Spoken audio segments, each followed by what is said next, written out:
Sumayo ang Panginoon.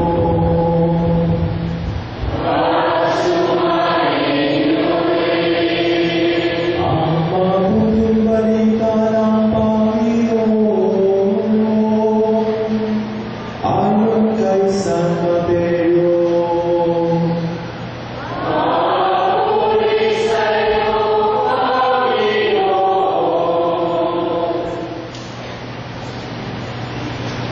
Noong panahong iyon, sinabi ni Jesus sa mga tao, ang pag-aari ng Diyos ay katulad ng kayamanang nakabaon sa isang bukid. Nahulay ito ng isang tao at tinabunan uli. Sa laki ng tuwa, siya'y humayo at ipinagbili ang lahat ng ari-arian niya at binili ang bukid na iyon. Gawin din naman, ang pag-aari ng Diyos ay katulad nito. May isang mangangalakal na naghahanap ng mamahaling perlas. Nang makakita ng isang perlas na napakahalaga, siya'y humayo at ipinagbili ang lahat ng kanyang ari-arian at binili iyon. Ang mabuting balita ng Panginoon.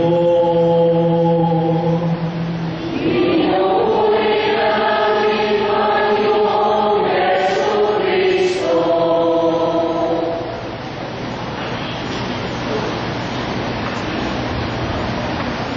Magandang gabi po sa inyong lahat. Kung babalikan po natin yung Ebanghelyo natin ngayong gabi dito, hindi na ba sasabihin natin, ano ba naman yung tao na iyon? Nakakita na ng napakalagang kayamanan, bakit niya binawang ulit? Nasasabihin natin, baliw iyon.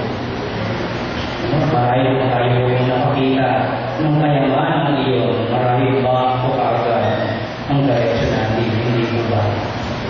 Pero hindi, kasi mas wise yung tao na iyon. Bakit? Kasi kung titignan mo, nakita niya yung kayamanan, pero hindi doon sa lupa niya. At pag binuha niya doon iyon, at nalaman ng may-ari ng lupa na may kayamanan doon, sabihin niya, pag nanakaw iyon.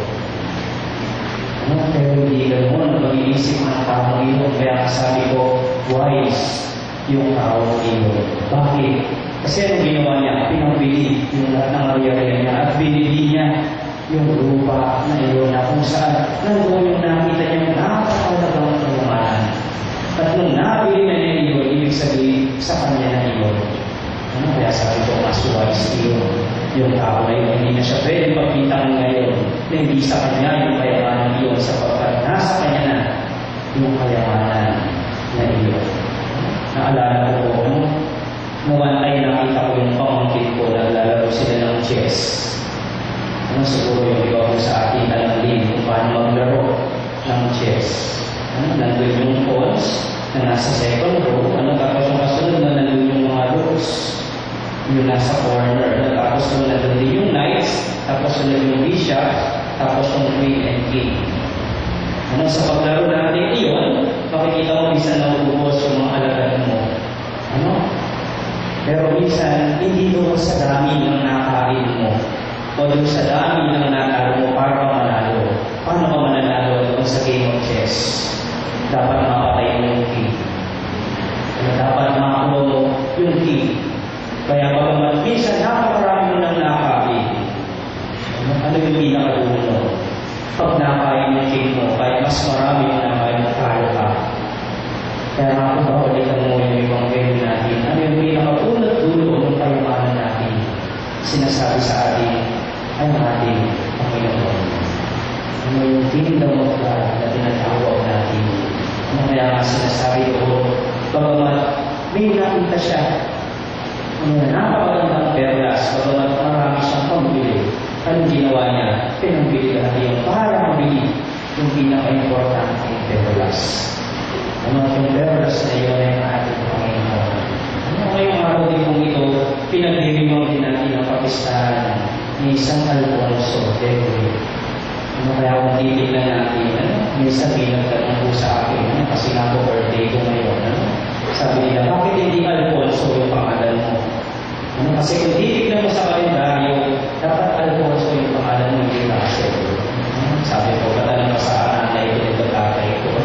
Pero dati po kasi hindi po ba kapag binibinyagan, tinitignan kung sino yung santo doon sa araw na iyon. At ibibis doon yung pangalan mo. Siguro tama po. Balikan din po natin yung panahon ng mga lola natin saan pinupunita natin si mga araw na ito. Yung mga senior citizen, at saka yung mga grandparents. Kaya kung babalikan mo yung panahon nila, kaya nga yung mga pangalan based doon sa kalendaryo. Sabi ko, bakit nga? Tinanong ko po, doon sa nanay ko. At sabi, siyempre hindi ka naman pwede maging Alfonso. Bakit? Kasi pwede ng tatay mo, idalhin niya Alfonso. Kaya kapag naging Alfonso ka pa, kaya pwede ng tatay mo yun. Sabi ko, oo, kaya pala hindi ginawang Alfonso. Yung pangalan ko, kasi idalhin ng tatay ko ay Alfonso. Kaya hindi pwede. Sabi ko gano'n. Pero balikan natin si Alphonsus Gregory, na kung saan sinasabi siya yung lawyer before. At siya yung naging pari pagkatapos na sapagkat hindi siya naging kontento. Natalang po natin na sa buhay natin may gano'n din. Actually, may birthday po akong gano'n. Si Leila Acos. Nung kasama ko dito, isa rin siya lawyer. Pero hindi siya na-kontento doon. Pagkos naging madre siya. Kasi yun yung pagtawag ng Diyos sa atin. Na sinasabi sa atin na dapat po tayo makontento doon sa material na bagay lamang na kakagawin natin. Pagkos, gawin natin kung ano yung nararapat para in the future tayo yung umakyat sa langit. Kasi minsan nakala natin puro material na bagay lamang ang kailangan natin.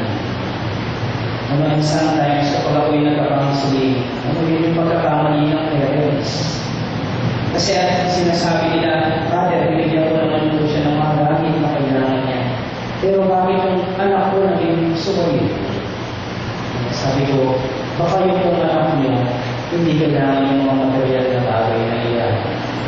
Bagkus ang kailangan nila yung pagmamahal mo. Kasi minsan nakala natin kaya natin takpan ng material na bagay yung pagmamahal natin. Pero hindi po yung pagmamahal na sinasabi ng ating Panginoon sa atin. Sabi niya nga sa atin, kung nakakatuan mo na yung napaka-importanting bagay na kailangan ninyo, ano yung pagmamahal. Dapat po na kayong bumitaw pa doon. At kung nararamdaman mo na yung pagmamahal ng Diyos sa iyo, dapat po manang binawang pa iyon. Bagamat maraming pagsubok ang darating sa iyo, yun yung pamawakan mo palagi. Yung pagmamahal ng Diyos sa iyo. Pero minsan po kasi nakakalimutan tayo. Dumating lang yung bagyo sa buhay natin, nakakalimutan na natin lahat ng mga mabubuting bagay na binigay ng Diyos sa atin. Bakit? Kasi madalas tinitingnan natin yung buhay natin. Hinahanap natin yung wala sa buhay natin. Hindi po ba? Minsan sasabihin natin, ay wala akong magandang damit. Ay wala akong magandang computer. Ay wala akong magandang bahay. Ay wala akong magandang cellphone. Hindi katulad niya. Kasi tinitingnan natin yung wala. Dahil sabi ng ating Panginoon, dapat matatuan nyo yung treasure sa buhay ninyo. At paano nyo matatatuan yun? Sabi ko kanina sa pagmamatay. Pero paano mo manonorish yung pagmamahal na yun? Paano mo palalagawin? Sa pamamagitan ng pagtingin kung ano yung meron ka.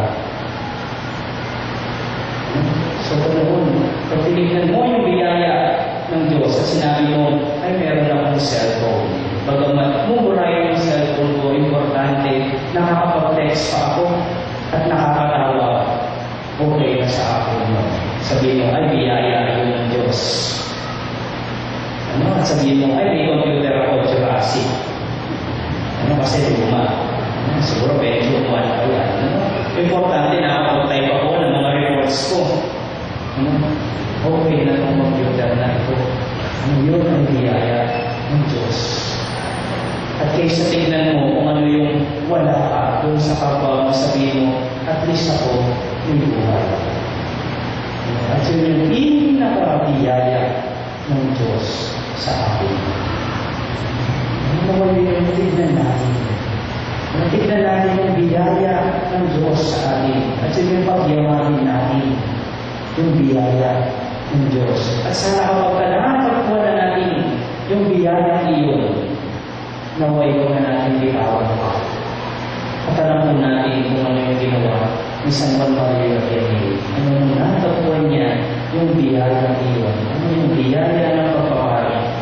Bagamat nahirapan siya, sa totoo lang, napakayang mag-aaral ng philosophy at theology, lalo na po yung Latin. Kaya naman, nahirapan kung saan kung ito, kung San Juan Maria Vianney. At siguro, kung masasabi ko rin, anong nahirapan din po ako sa mga subjects na iyon. Totoo naman, mahirap talaga. Pero importante, nakita na doon sa kahirapang iyon ng pag-aaral, nakita niyo yung pabanalan niya. Nung na lahat sinuko niya sa ating Panginoon at sinabi, kayo na yung bahala. Bagamat yung ibang mga pare, sa panahon ni San Juan Maria Vianney, hindi naniniwala sa kanya at sinasabing siya yung baliw. So, kung makuha ko tayo. Pero anong sabi ng obispo ni San Juan Maria Vianney? Ano sabi niya?